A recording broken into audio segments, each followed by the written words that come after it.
Magandang umaga sa lahat. Magandang umaga po, Ma'am Joyce. So, magsiupo ang lahat.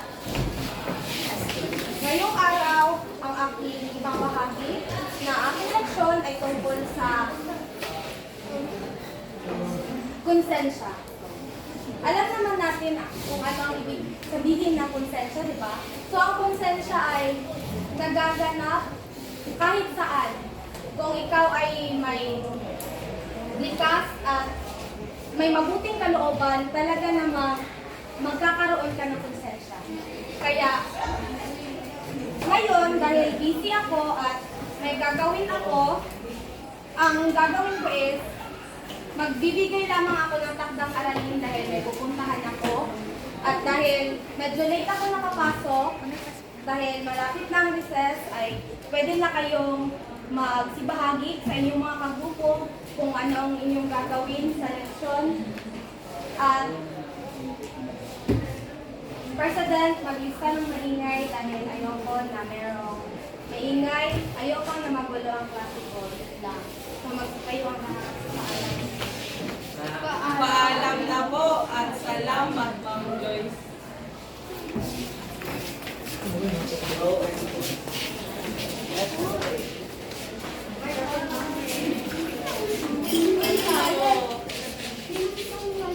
Oh my gosh! Gano ba ito? Ang laki! Isasawag ito natin. Hindi na! Wag mo na ipag-inulit yung merenda natin para mapasok tayo. Itago ko na lang ito. Hindi. Oo, itago mo na yan. Itago mo na. Itago mo na.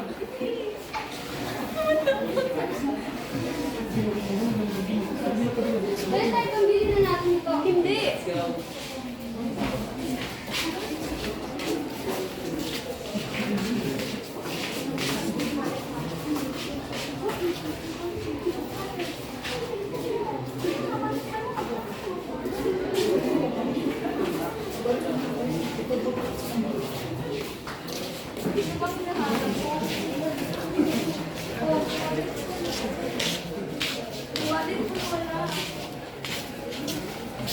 Settle down, class. Ano nangyayari Ma'am! sa ganyo? May nawalan po ng water. Sino nawalan? Friendship, please stand up. Anong kulay ng wallet mo? Color black po. Wala bang talaga nakakita dyan? Pwede bang kapkapin yung mga ibang bag? May nakita po akong wallet. Doon. Isasawin ko ako.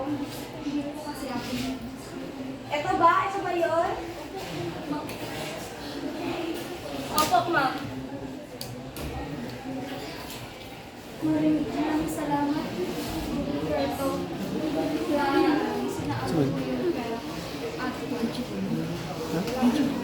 Video So, na. ayun, naibalik ng wallet. So, dahil tapos naman na yung lesson natin about sa konsensya. So, mabuti naman, no? At talagang naisapuso at naisadiwa nyo ang kahalagahan ng konsensya, hindi lamang sa bahay, kundi dito rin sa paaralan kung saan dito kayo palagi pumunta at aaral.